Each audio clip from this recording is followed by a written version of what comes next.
Hello everyone, मेरा नाम नितिन चौहान है और आज हम बात करने वाले हैं कि कैसे हम पास्ट में सेंटेंस बना सकते हैं।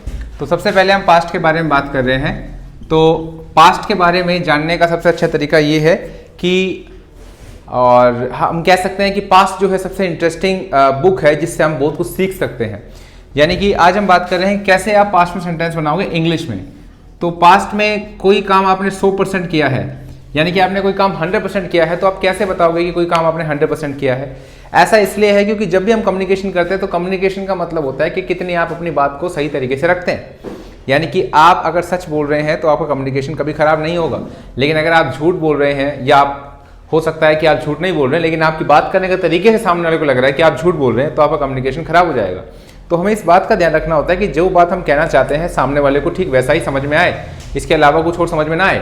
तो उसके लिए हमें पास्ट में ये जानना जरूरी है कि जब आप कोई काम आपने 100% किया तो सामने वाले को भी कैसे बताओ कि ये काम मैंने 100% किया। और मान लीजिए कोई काम के लिए आपको अंदेशा है कि आपने कोई काम आपने 50% किया, तो सामने वाले को भी कैसे बताओ कि आपने काम 50% किया। और अगर आपको लगता है कि बहुत दिनों पहले की बात हो रही है, आपको ध्यान नहीं है कि वो काम किया था या नहीं किया था, यानी कि आपको 20% ही लगता है कि वो काम किया था, तो आपको सामने वाले को बिल्कुल वैसे ही बताना है कि मेरे को याद नहीं है, शायद ही मैंने किया था। राइट, इसका मतलब तो क्या है, आपने 100% किया था। इसका मतलब क्या, आपने शायद किया था। और इसका मतलब क्या, आपने शायद ही किया था। शायद ही किया था। तो अगर हम इन तीनों फैक्टर की बात करें, तीनों टॉपिक की बात करें, तीनों को जानना जरूरी है। तो अगर हम 100% हमने कोई काम किया तो हम उसके लिए क्या यूज करते हैं, सेकंड फॉर्म यूज करते हैं। क्या यूज करते हैं, सेकंड फॉर्म यूज करते हैं। यानी कि हम एक्शन की सेकंड फॉर्म लगाएंगे, वर्ब की सेकंड फॉर्म लगाएंगे, जिसका यूज करके हम सामने वाले को बता सकते हैं कि ये काम मैंने 100% किया था। जैसे कि आपको पता है कि क्वेश्चन पूछने का तरीका क्या है। क्वेश्चन पूछने का तरीका ये है कि पहले टाइम वर्ड आता है, फिर डूअर आता है और फिर एक्शन आता है। ठीक है, ऐसे ही आंसर देने का तरीका क्या है, पहले डूअर आता है, फिर टाइम वर्ड आता है और फिर एक्शन आता है। तो जैसा कि आप जानते हो, ये कैमरे में आ रहा है ना ये, अच्छा इधर से, ठीक है। जैसा कि आप जानते हो कि आई हमेशा किससे बात करता है, यू से करता है। आई किससे बात करता है, यू से बात करता है। तो आई अगर यू से बात करता है तो क्वेश्चन भी यू से ही करेगा, क्वेश्चन भी यू से ही करेगा। तो आपको पता है कि क्वेश्चन पूछने के लिए पहले टाइम वर्ड आता है, फिर डूअर आता है, फिर एक्शन आता है। तो टाइम वर्ड क्या है, सेकंड फॉर्म। अच्छा, रूटीन का टाइम वर्ड क्या था, डू था, है ना। हमने सीखा रूटीन लाइफ में डू लगता है। तो डू की सेकंड फॉर्म क्या होती है, डिड होती है। तो इसीलिए पास्ट का टाइम वर्ड क्या बन गया, डिड बन गया। क्या बन गया, डिड बन गया। और मैंने पूछा कि क्या तुम मार्केट गए थे, तो क्या हो जाएगा, did you, did you go to market, है ना। क्या तुम मार्केट गए थे। अब ये बताओ यू के लिए यू कौन है, यू के लिए यू क्या बन जाएगा, आई बन जाएगा। यानी कि हमेशा कोई भी लैंग्वेज बोलेगा तो लैंग्वेज बोलने वाला हमेशा आई होगा। कौन होगा, आई होगा। तो ये जो यू जवाब देगा, ये यू बन के जवाब नहीं देगा, क्या बन के जवाब देगा, आई बन के जवाब देगा कि मैंने एक्शन किया था। तो मैंने एक्शन किया था, ये आप बोल सकते हो आई डिड एक्शन, यानी कि go to market. I did go to market, I did go to market. और मना कर भाई, जरूरी थोड़ी ना वो एक्शन हमेशा करेगा ही करेगा। उसने किया ही था, 100% किया था। क्या पता उसने 100% नहीं किया था और उसको लगता भी है 100% श्योर है कि उसने काम नहीं किया था। जब वो 100% श्योर है तभी वो बोलेगा डिड नॉट। क्या बोलेगा, डिड नॉट। क्या हो जाएगा, I did not go to market. अब आपको लग रहा है कि सर ये तो बहुत अजीब लग रहा है कि मैंने बोला I did go to market, ये सुना ही नहीं है कहीं। लेकिन ये तरीका बिल्कुल ठीक है। ये बहुत पुराना तरीका, यूज नहीं होता मानते हैं, लेकिन ये बहुत ही ठीक तरीका है। जैसे मैंने बोला I did go to market, इसकी जगह हम क्या बोलते हैं, सीधा डिड को हटा देते हैं, डिड को हटा देते हैं। तो डिड को हटा देंगे तो फिर सेकंड फॉर्म किसकी लगाएंगे, एक्शन की सेकंड फॉर्म लगाएंगे, यानी कि गो की सेकंड फॉर्म लग जाएगी। गो की सेकंड फॉर्म क्या है, वेंट। गो की सेकंड फॉर्म क्या है, वेंट। अच्छा, अब मान लीजिए हम बात कर रहे हैं कि मैं शायद मैंने किया था। अब हम बात करते हैं नेक्स्ट वाले पे, शायद मैंने किया था। तो शायद का मतलब क्या होता है कि आपको कंफर्म नहीं है कि वो आपने काम किया था या नहीं किया था, और जैसा आप सोच रहे वैसा ही आप सामने वाले को समझाना चाहते हैं, है ना। तो शायद आपने किया था, उसके लिए क्या लगाओगे आप, मे हैव। क्या लगाओगे, मे हैव। अच्छा, मे का यूज हम फ्यूचर में शायद के लिए करते हैं, मे का यूज हम फ्यूचर में शायद के लिए करते हैं। मे का यूज आज हम पास्ट में करेंगे शायद के लिए, कि कि मैंने शायद किया था, मैं शायद स्कूल गया था, मैंने शायद होमवर्क किया था, मैंने शायद क्लास 10 की थी। समझ में आ रही बात? तो शायद मैंने काम किया था, तो ये कैसे बताएंगे? मे हैव के साथ। ये हैव क्या है? ये हैव है बेटा फिनिश लाइफ। हैव क्या है? फिनिश लाइफ, कि कोई काम आपने पूरा कर लिया था। तो फिनिश लाइफ में आपको पता है कि एक्शन के साथ थर्ड फॉर्म आती है, एक्शन के साथ थर्ड फॉर्म आती है। तो इसीलिए मैं शायद मार्केट गया था, तो क्या हो जाएगा? I may have gone to market। I may have gone to market। अब मुझे लग रहा है कि मैंने शायद ही किया था, मतलब कि 100% श्योर नहीं हूं, केवल 20% ही पता है, केवल 20% ही लगता है कि मैंने काम किया था या नहीं किया था, मतलब श्योर नहीं है। तो जब श्योर नहीं है तो क्या लगाएंगे? माइट है। क्या लगाएंगे? माइट है। तो मैं शायद ही मार्केट गया था, क्या जाएगा? आई माइट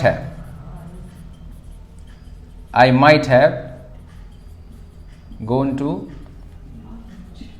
मार्केट, मतलब मैं शायद ही मार्केट गया था, इट मींस माइट हैव। ठीक है। अब अगर हम बात करें ही के बारे में, तो ही के बारे में यहां तक दिख रहा है? है ना? मैं लिख सकता हूं यहां पे, है ना? मैं नहीं दिख रहा, कोई बात नहीं, मैं लिख सकता हूं फिर भी, है ना? अगर हम बात करें ही के बारे में, तो क्या हो जाएगा? डिड ही, क्या वह बाजार गया था? क्या हो जाएगा? Did he go to market. वह बाजार गया था, ही वेंट टू मार्केट। वह बाजार नहीं गया था, 100% श्योर है, ही डिड नॉट। अच्छा, ये 100% श्योर कौन है? ही है?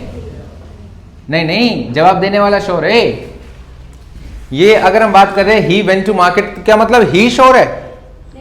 हम श्योर है ही के बारे में, मतलब हम श्योर है ही के बारे में, हम श्योर है ही के बारे में कि भाई मैं सच बोल रहा हूं कि वो, ये मेरी नॉलेज के हिसाब से बता रहा हूं मैं कि भाई मैं आप तो यू से बात करोगे ना, यू बोल रहा है यानी क्या है बन के, मतलब ही के बारे में। जब वो ही के बारे में बोल रहा है तो क्या बोल रहा है? ही वेंट टू मार्केट, मतलब मैं श्योर हूं कि वो 100% मार्केट गया था, और वो 100% नहीं गया था, तो he did not go to market. अब मान लीजिए उसने बोला कि वह शायद गया था, मतलब मैं श्योर नहीं हूं, मतलब कि स्पीकर श्योर नहीं है ही के बारे में कि उसने 100% काम किया था या नहीं किया था, या शायद किया था उसने। तो क्या हो जाएगा? ही मे हैव, गो की थर्ड फॉर्म क्या है? Gone to market. क्या हो गया? He may have gone to market, मतलब वह शायद मार्केट गया था, वह शायद मार्केट गया था। अब मान लीजिए वो शायद ही गया था, मतलब कि मुझे उसके बारे में बिल्कुल नहीं पता।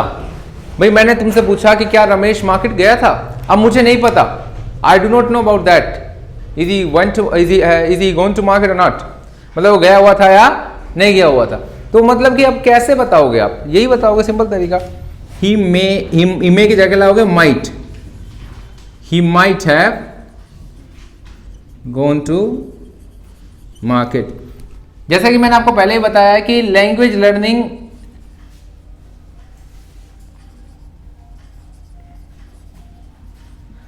ये एक फीलिंग प्रोसेस है। क्या है ये? फीलिंग प्रोसेस है। तो जो आप फील करते हो ठीक वैसा ही आपको सामने वाले को समझाना होता है। अगर आप समझा पा रहे हो तो दैट्स ग्रेट, है ना? तो जो हमने महसूस किया वही बताना है। तो आई थिंक ये आपको समझ में आ गया। आप इसको नोट डाउन कर लो, ठीक है? इसको प्रैक्टिस करो। चलिए थोड़ा सा प्रैक्टिस कर लेते हैं, नोट डाउन कर लीजिएगा, ठीक है? जैसे मैंने बोला कि भाई क्या तुम स्कूल गए थे, तो क्या होगा? Did you go to school. मैंने बोला क्या तुमने पिज्जा खाया था, क्या होगा? Did you eat pizza. मैंने पिज्जा खाया था, ईट की सेकंड फॉर्म क्या है? एट। क्या है? तो क्या हो जाएगा? आई एट पिज्जा। क्या हो जाएगा? मैंने पिज्जा नहीं खाया था। क्या आप इसे फील कर पा रहे हैं? है ना? इसका मतलब क्या है कि मैंने 100% नहीं खाया था, मैं श्योर हूं, है ना? मैंने शायद पिज्जा खाया था, I may have eaten pizza, I may have eaten pizza. अब यहाँ पे आप फील कर पा रहे हैं कि शायद सर हो सकता है मैंने खाया था, मुझे क्लियर नहीं है, मतलब कि खाया भी हो सकता है नहीं भी खाया, क्योंकि बहुत दिन पहले की बात हो रही है ना? बहुत समय पहले की बात हो रही है, आप श्योर नहीं। मैं शायद ही खाया था, क्योंकि मैं यूजुअली क्या होता है पिज्जा नहीं खाता, so I might have eaten pizza because usually I do not eat pizza. मैंने शायद ही कभी खाया होगा, मैं वैसे खाता पिज्जा नहीं खाता। रेगुलरली तो पिज़्ज़ा नहीं खाता। सो क्या हो जाएगा, regularly I do not eat pizza, I might have eaten pizza, मैंने शायद कभी पिज़्ज़ा खाया होगा। ठीक है, अब इसी तरह मैं ही के बारे में बात कर रहा हूँ कि क्या वह कॉलेज गया था, क्या होगा, did he go to college, क्या हो जाएगा, देखो हम श्योर है वो कॉलेज गया था, ही वेंट टू कॉलेज, क्या हो जाएगा, वह कॉलेज नहीं गया था, he did not go to college. और अगर मान लीजिए बोला वह शायद गया था, he may have gone to college. और मैंने बोला कि वह शायद ही गया था, he might have gone to college. अब यहाँ क्वेश्चन ये आ सकता है कि सर ही और शी के साथ तो हैज लगता है, तो यहां पे ही और ही के साथ हैव क्यों लग रहा है, ही के साथ, बिल्कुल ठीक, क्वेश्चन बढ़िया है। ये हैज जो है ना तब लगता है जब ही हैज से पहले कोई और दूसरा वर्ड ना हो, तो यहाँ पे माइट मे लगा हुआ है, माइट लगा हुआ, तो रूल किसका चलेगा, मे और माइट का, रूल किसका चलेगा, मे और माइट का। पावर किसकी चलेगी, मे और माइट की, क्योंकि मे और माइट पहले लग गया, तो मे और माइट पहले लग गया, इसका मतलब क्या हो गया कि मे और माइट के हिसाब से रूल चलेगा, तो मे और माइट के साथ हैव आएगा, ना कि हैज आएगा। ठीक है, समझ में आ गया, क्लियर हो गया, इसको नोट डाउन कर लो, अभी के लिए इतना ही।